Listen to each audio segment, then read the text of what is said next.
The Green Voice. Yes, we agree. Siasa mkoa wa wilaya kwa kuja kutembelea, lakini zaidi pia kuja kukagua miradi hii. Kimsingi ni mshukuru sana Mheshimiwa Rais wa Jamhuri ya Muungano wa Tanzania Dr. Samia Suluhu Hassan kwa kuweza kututafutia fedha na hatimaye katika jimbo la Busokelo ni miongoni mwa miradi muhimu na ya kielelezo. Kama unavyoona hali ya hewa huku, tuna vitu vingi, tunalima chai, ndizi na vitu vingi pamoja na viazi. Na changamoto ambayo imejitokeza katika mradi huu, ndugu mwenyekiti, Mheshimiwa Mwenyekiti, ni pamoja na hali ya hewa. Na mimi nimefanyia extension ya muda kwa muda mrefu. Sisi huko muda mwingi ni zaidi ya miezi kama sio 10 pengine 9 tunakuwa katika mazingira kama hayo unavyoona kwamba ni mvua.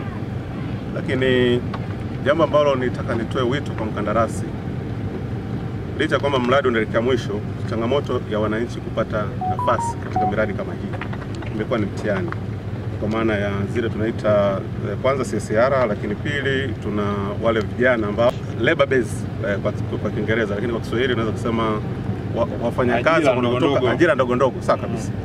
Imekuwa ni changamoto. Wamekuja wengi pale ofisini kwangu kuomba ajira, lakini kwenye mradi sina hakika kuna takwimu ya watu wangapi ambao wameshiriki katika miradi hii, ili iwe pia kielelezo muhimu kwa miradi ijayo. Kwa mfano kama sasa hivi Mheshimiwa Rais ametoa tena fedha kwa ule ujenzi ule mkubwa wa barabara ile ya Katumba, Suma, Mbambo, Tukuyu yenye thamani ya zaidi ya bilioni 83. Sasa tungepata mchanganuo wa huyu mkandarasi atuambie ni wazao wangapi wa eneo hili wamenufaika na mradi huu. Kwa kikundi cha vijana wa kwako mwenyekiti, hiki kikundi kinaitwa Vijana Kwanza. Hiki kikundi kwa asili kiko pale Sogea, panaita pale kuna chuo pale cha mambo ya Wizara ya Mambo ya Ujenzi. Hapo Sogea hapo. Walikuja hapa kuja kuomba kazi, walinyimwa.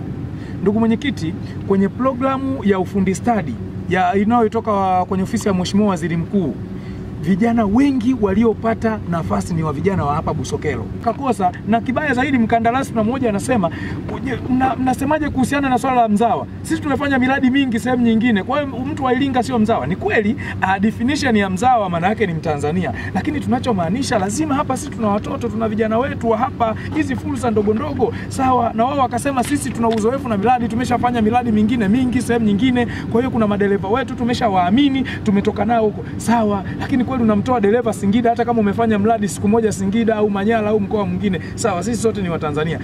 Ni kweli mradi unapokuwepo kwenye eneo lolote, wafaidika wa kwanza wazawa. Na sisi tulipofika hapa tulilizingatia hilo.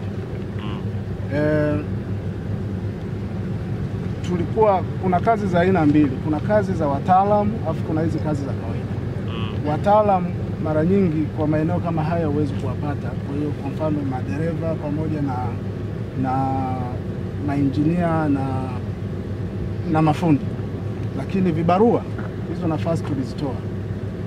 Bahati mbaya sana, lazima niwe mkweli, na hata kamati ya maendeleo ya wilaya kupitia waheshimiwa madiwani kama wapo waliwahi kuja, na nilieleza changamoto tunayokutana nayo kuhusu wazawa wa hili eneo. La kwanza, tulipotangaza ajira kupitia vikao mbalimbali ikiwepo semina ya HIV hapa panaitwa Mbegele, tulitoa wito kwa wale wanaohitaji kazi waje pale kwenye kambi yetu. Mheshimiwa mwenyekiti, walikuja watu 7. Katika 7 hao mafundi washi walikuwa 2. Anaitwa Ipiana yule kijana na mwenzake. Tukawapa kazi mwanzo wa mradi kujenga box culvert ya mawe. Walipojenga hiyo kazi na hiyo culvert hawakurudi tena. Changamoto iliyokuwepo ni ipi katika wale? Muda, hizi kazi zina muda maalum. Kuna muda kuripoti kazini na muda kutoka kazini. Saa 1:30 ni muda kuripoti kazini na kazi zinatakiwa zianze. Tunafunga kazi saa 11 jioni.